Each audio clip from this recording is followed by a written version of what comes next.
बिस्मिल्लाहिर्रहमानिर्रहीम। अस्सलामुअलैकुम। News views YouTube channel पर तमाम दोस्तों को खुश आमदीद। जी तो दोस्तों, आज 15 फरवरी 2022 है और मैंने आज जब सोनी धरती रेमिटेंस एप्लीकेशन के ऊपर जाके लॉगिन करने की कोशिश की तो मुझे एक मैसेज मौसूल हुआ जो कि इस वक्त आपकी स्क्रीन के ऊपर चल रहा है कि आपका एप्लीकेशन का एक नया वर्जन जो है वो अवेलेबल है, आप इसको अपडेट कर लें। मैंने क्या किया कि मैंने जाके अपनी एप्लीकेशन को रिमूव किया, अनइंस्टॉल किया और मोबाइल को रीस्टार्ट किया और वापस आके इंस्टॉल किया, फिर लॉगिन करने की कोशिश की तो स्टिल मुझे वही मैसेज आया कि आपकी एप्लीकेशन के ऊपर एक नया वर्जन अवेलेबल है, उसको अपडेट कर लें। तो फिर मैंने क्या किया कि मैंने सोचा कि चलें मैं अपने प्ले स्टोर में जाके चेक करता हूँ कि क्या यहाँ पे तो कोई अपडेट अवेलेबल नहीं है। तो ये देखिए, जैसे ही आप अपने प्ले स्टोर में आएंगे, ये सबसे ऊपर सर्च बार आती है, सर्च बार के आगे आपके नाम का पहला स्पेल लिखा होगा, उसके ऊपर आप क्लिक करेंगे तो यहाँ पे आप मैनेज ऐप्स एंड डिवाइस में जाएंगे और जैसे मैं ऐप्स और डिवाइस में गया तो यहाँ पे आप मैनेज में आएंगे। सेकंड पहला ओवरव्यू होता है, सेकंड मैनेज होता है। मैनेज के ऊपर गए और जैसे ही हम मैनेज के अंदर आए हैं तो पहले जो जितनी भी इंस्टॉल एप्लीकेशन है वो नज़र आ रही हैं, उसके बाद आपको अपडेट अवेलेबल की ऑप्शन नज़र आ रही है। जब आप इसके ऊपर टैप करेंगे तो ये देखिए, सोनी धरती का 2.7 MB का एक अपडेट अवेलेबल है और इस अपडेट में उन्होंने क्या चीज़ें अपडेट की हैं वो ये नीचे उसकी थोड़ी सी तफसील भी है। एक तो कंप्लेंट मैनेजमेंट सेक्शन को ऐड किया गया है for the resolution of complaints. जो हम लोग कंप्लेन करते हैं, अब हम कंप्लेंट्स जो हैं वो अपनी एप्लीकेशन के अंदर से भी कर पाएंगे। और उसके बाद जो है वो रीसेंड रजिस्ट्रेशन कोड फीचर जो है उसको ऐड किया गया है, जो कि बेनिफिशरी सेक्शन के अंदर है। जब हम बेनिफिशरी को ऐड करते थे तो जो कोड हमें आता था वो अक्सर लोगों को नहीं आ रहा था, तो वो भी अब आने लगेगा। और दूसरे भी कुछ छोटे छोटे से कुछ इश्यूज हैं जो यहाँ पे सॉल्व कर दिए गए हैं। तो चलिए ऐप को अपडेट करते हैं। तो दोस्तों, हम अपनी एप्लीकेशन को अपडेट करने के बाद अपनी एप्लीकेशन के अंदर लॉगिन होके आ गए हैं और ये उसका इंटरफेस है आपके सामने। अब यहाँ पे जो पहले 5 टैब हुआ करते थे ये वही 5 टैब हैं और अब हम देखते हैं कि इसमें क्या इजाफ़ा किया गया है। तो ये ऊपर जो 3 लाइंस हैं इसके ऊपर आप क्लिक करेंगे और यहाँ पे देखिए जो 5th ऑप्शन है कॉन्टैक्ट अस की, उसके बिल्कुल नीचे लिखा है कंप्लेंट मैनेजमेंट। तो हम कंप्लेंट मैनेजमेंट को प्रेस करेंगे और देखेंगे, ये देखिए कंप्लेंट मैनेजमेंट का पूरा पेज आपके सामने आ गया है और यहाँ पे कंप्लेंट की टाइप्स हैं। तो पहली टाइप है कि अनेबल टू रिसीव OTP। अगर आपको बेनिफिशरी को ऐड करते हुए OTP नहीं मिल रहा था तो आप पहली ऑप्शन को सिलेक्ट करके नेक्स्ट करेंगे और यहाँ पे आपने अपना जो मोबाइल ऑपरेटर है उसका नेम देना है और नीचे आपने अदर लिख के नेक्स्ट करना है। तो आपकी कंप्लेन लॉन्च हो जाएगी और आपको उसके ऊपर एक कंप्लेंट का नंबर भी दे दिया जाएगा जिसको कि ट्रैकिंग नंबर बोलते हैं। वो ट्रैकिंग नंबर आपके पास एज रेफरेंस होगा ताकि अगर आपको उनको ईमेल करनी पड़ती है तो वो ट्रैकिंग नंबर आप वहाँ पे मेंशन कर सकते हैं। तो सेकंड ऑप्शन है अनेबल टू ऐड बेनिफिशरी। अगर आप अपना बेनिफिशरी ऐड कर रहे हैं तो आपको बेनिफिशरी ऐड करने में किसी भी तरह का कोई इशू आ रहा है तो सेकंड ऑप्शन को सिलेक्ट करेंगे और नेक्स्ट करेंगे। तो यहाँ पे वो बेनिफिशरी का CNIC नंबर मांग रहा है, बेनिफिशरी का कंट्री ऑफ रेजिडेंस मांग रहा है कि कौन सी कंट्री में रहता है, बेनिफिशरी का मोबाइल नंबर मांग रहा है और बेनिफिशरी का मोबाइल ऑपरेटर का नेम भी मांग रहा है। ये सारी इन्फॉर्मेशन आप दे के नेक्स्ट करेंगे तो आपकी कंप्लेन लॉन्च हो जाएगी।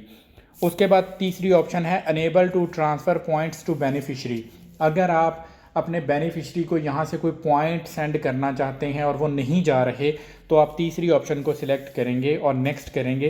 तो यहाँ पे वो आपसे सिर्फ़ और सिर्फ बेनिफिशरी का CNIC नंबर मांग रहा है। जैसे ही आप ये वाला CNIC नंबर दे के नेक्स्ट करेंगे तो आपकी कंप्लेन लॉन्च हो जाएगी और आपको एक ट्रैकिंग नंबर भी दे दिया जाएगा।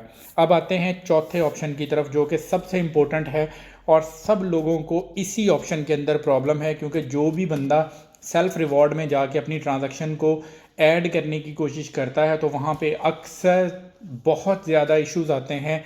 ट्रांजैक्शन के ऊपर हमेशा से ही कोई ना कोई एरर आता है। तो अब आपको अलग से जाके ईमेल्स करने की ज़रूरत नहीं पड़ेगी, उनको ज़्यादा डेटा सेंड करने की ज़रूरत नहीं पड़ेगी। आप directly enable to self reward को सिलेक्ट करेंगे और नेक्स्ट का बटन दबाएंगे तो यहाँ पे बेनिफिशरी का जो अकाउंट नंबर आई बैन या CNIC नंबर देंगे, तो मैं आपको रेकमेंड करता हूं कि यहाँ पे आप आई बैन अकाउंट नंबर ज़रूर लिखिए। और दूसरा है रेमिटिंग एंटिटी। रेमिटिंग एंटिटी का मतलब क्या है ये समझ लें, यहीं पे लोगों को ज़्यादा कन्फ्यूजन होगी। रेमिटिंग एंटिटी का मतलब है कि जिस बैंक से या जिस भी यानी कि मनी एक्सचेंज से आप पाकिस्तान में पैसे भेज रहे हैं, आपने उसका नाम यहाँ पे लिखना है। आप वेस्टर्न यूनियन यूज़ कर रहे हैं तो आपने वेस्टर्न यूनियन लिखना है। आपने अगर कोई दूसरी एक्सचेंज यूज़ की है तो आपने वो एक्सचेंज का नाम लिखना है। अगर आप अपने बैंक से डायरेक्टली भेज रहे हैं तो आपने अपने बैंक का नाम लिखना है। उसके बाद होगा ट्रांजैक्शन की आईडी। ट्रांजैक्शन आईडी क्या है? आपका रेफरेंस नंबर या टीटी नंबर, तो आपने वो ट्रांजैक्शन आईडी में लिख देना है। फिर आती है ट्रांजैक्शन की डेट। जिस डेट को आपने यहाँ से ट्रांजैक्शन की है वो डेट आपने यहाँ पे मेंशन कर देनी है। फिर ट्रांजैक्शन अमाउंट आएगी पाकिस्तानी रुपयों में, यानी आपने यहाँ से जितने भी पैसे भेजे हैं अपने मुल्क से, वहाँ पे जो पाकिस्तानी अमाउंट बनेगी आपने वो यहाँ पे लिखनी है जो आपकी रिसीट के ऊपर लिखी हुई है।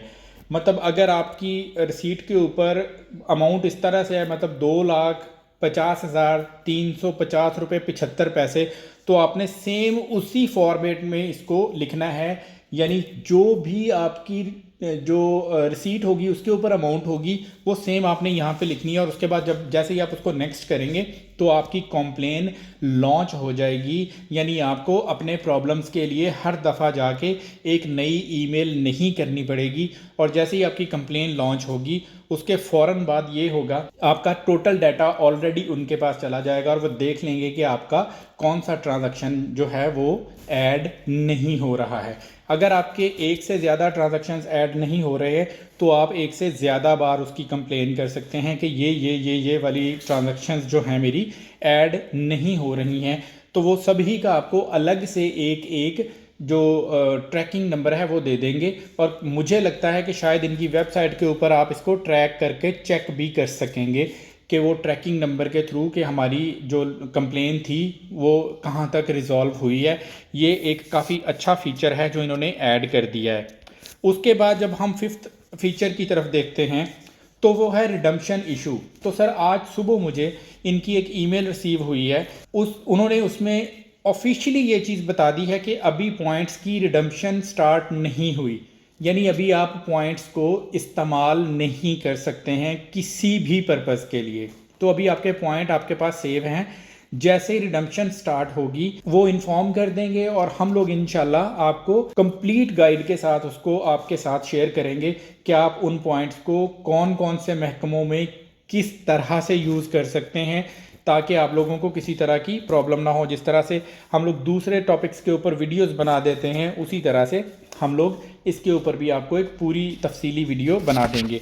अगर इनमें से आपका कोई भी प्रॉब्लम नहीं है, कोई और मसला आ रहा है, तो यहाँ पे आप अदर में जाएंगे और अदर में जाके जब आप नेक्स्ट करेंगे तो वो स्पेसिफाइड डिटेल पूछेंगे कि आपका वो जो अदर प्रॉब्लम है वो क्या है। तो यहाँ पे आप वो लिख के नेक्स्ट करेंगे तो आपका वो मसला भी उन तक पहुँच जाएगा। आपकी कंप्लेन जो है वो लॉन्च हो जाएगी, उसका ट्रैकिंग नंबर आपके पास होगा। और अगर आपको इन केस फिर भी कभी कोई ईमेल करनी पड़ेगी तो एटलीस्ट आपके पास रेफरेंस के तौर पे आपका ट्रैकिंग नंबर मौजूद होगा। तो सर ये थी अब तक की इन्फॉर्मेशन। उम्मीद करता हूँ कि आपको ये इन्फॉर्मेशन अच्छी लगेगी। आप लोग अगर किसी भी तरह से सोहनी धरती रेमिटेंस एप्लीकेशन के अंदर इश्यूज़ को फेस कर रहे हैं तो काइंडली जाके अपनी जो एप्लीकेशन है उसको जिस तरीके से मैंने बताया है उसी तरीके से जाके उसको अपडेट कीजिए और जो भी आपके मसाइल हैं उनके ऊपर कंप्लेन लॉन्च कीजिए। उम्मीद करता हूं कि अब ये जो कंप्लेंट्स का मामला है वो थोड़ा सहल हो जाएगा और लोगों को उसकी रेजोल्यूशन जो है वो जल्दी मिल जाएगी। अगर वीडियो अच्छी लगी है तो सर चैनल को सब्सक्राइब कीजिएगा ताकि अगली जो भी डिटेल्स होंगी आप तक बआसानी पहुंचती रहें। और अपना ढेर सारा ख्याल रखिएगा, दुआओं में याद रखिएगा। अल्लाह हाफिज़। वीडियो पसंद आए तो चैनल को सब्सक्राइब कीजिए, बेल आइकन को दबाइए और वीडियो को लाइक करना मत भूलिए।